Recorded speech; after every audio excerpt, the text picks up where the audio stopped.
Would you rather live in the mountains or on the beach? The mountains. Really? I don't know if I would. Well, what I like about the mountains is the nature. But the beach is nature too. You're right, but it's much different because the beach has dirty sand and the ocean has sea creatures you can't even see. And fish pee. That too. On the other hand, mountains are around clear lakes with the picturesque reflection of trees that stretch so far up into the sky. I love being surrounded by trees everywhere I go, especially pine, because they just have this unexplainable scent that makes me feel so calm and collected. Yeah, I feel like I already knew that about you. Though I don't think you want to be surrounded by trees if you saw what hid in them. Oh, man, I don't want to know. Let me enjoy mountains in peace. Skinwalkers. Skinwalkers? Have you heard of them? Have I heard of them? Have I heard of them? Yeah, that was my question. Oh, yeah, I've heard of them. Okay, can you calm down? Well, I would be able to if I were around pine trees. Talking bodies, boom. Jojo, take a breath. We can't have listeners hearing whatever that was. Okay. Sorry, Grace. Skinwalkers are just really frightening. Wait, so you believe in them?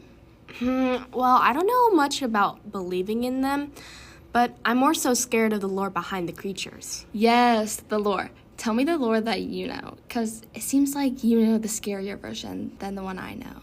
Okay, so boom.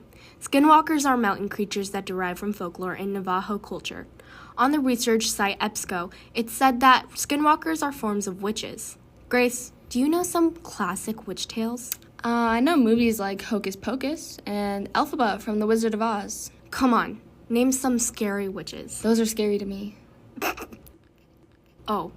Well, then I hate to break it to you and anyone else who thinks that Elphaba is a scary witch, but skinwalkers are far worse than her. They can do worse than killing their best friend's sister. Are you referring to when Elphaba killed Glinda's sister? Yeah. Actually, that is quite close to one of the devious acts skinwalkers perform, but I'll get to that in a second. Skinwalkers are known by another name, Yinal Dulci, which translates to, with it, he goes on all fours. He goes on all fours? What? But back to what you said, you called them forms of witches? What do you mean by that?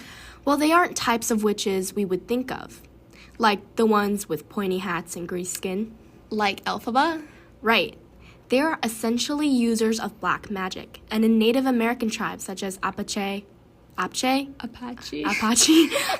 I may have butchered that one. Hopi, Pueblo, and Ute. There are beliefs that there are a few types of people who use magic, and they either use magic for good, like healers known as medicine men, or witches who use magic with inhumane intentions. Skinwalkers are labeled as witches because of the harmful deeds they do. It is said that in order to become a skinwalker... Okay, seriously, why would anyone want to become a skinwalker if all they do is harm people? Don't ask me. I wonder the same thing. But as I was saying, in order to be in the form of a skinwalker, a man would murder a close family member, which then, by some wicked voice, would dangerously enhance his supernatural abilities and declare him a skinwalker. I'm genuinely baffled at my own words because how could a man be so evil to do such a thing? Like, actually, how does one benefit from this? Wait, I know. So basically, after having sacrificed his family, it would give the man far much power for his own good. He would gain practically the power of embodying others, like the supernatural ability we were just talking about. So, a man would do that just to do harm to others? To do harm, exactly. Specifically, he'd be given incredible speed, be able to mimic voices, shapeshift, cast spells, and have immense strength. All of my fears tucked into one creature? No thanks. Not just one creature, countless. Remember, skinwalkers have the ability to shapeshift, mostly with animals. Right. I know a skinwalker must possess an animal before taking over its body, and they do that by locking eye contact with its victim. Man, what if the skinwalker is already possessing another animal's body? It's not like one would be able to decipher whether or not the creature is a skinwalker if he's already in some bear's body. Therefore, the name skinwalker. Oh, geez, yeah. Skinwalkers, they have this foul aura about them that not only surrounds their peculiar want to mimic others, but the torturous act that follows their possession of someone. Perhaps what they do is far too disturbing. It'll unsettle both of us. Yeah, maybe a personal story could vouch for these conspiracies. Here's one that dates back to 1996 with a couple named Terry and Gwen Sherman. According to History.com, the Shermans lived on a new big ranch in northeastern Utah. Slowly, they started to notice strange things on their property. Like what? Well, for starters, over their 2-year stay, a number of things would happen, such as their cows mysteriously disappearing. They reportedly saw UFOs and allegedly even heard voices in a language they didn't recognize. Okay, you had me until UFO. How does that even correlate with skinwalkers? I know. Just listen.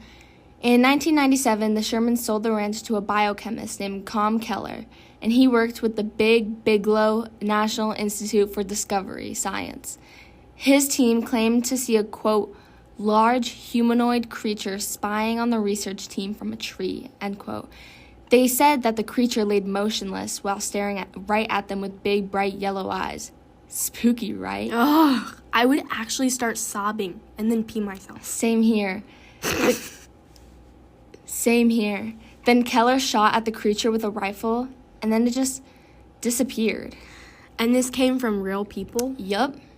Oh, no. I'm never stepping foot on a mountain again. Well, obviously there's ways to avoid them. Like, you most likely won't encounter one when you're walking down the street. Wow. Thank you, Captain Obvious. Don't be smart with me. This is gonna help you. Supposedly, whistling at night may deter the witches. Grace, do you even know how to whistle? Okay, seriously, you don't need to tell the listeners all that.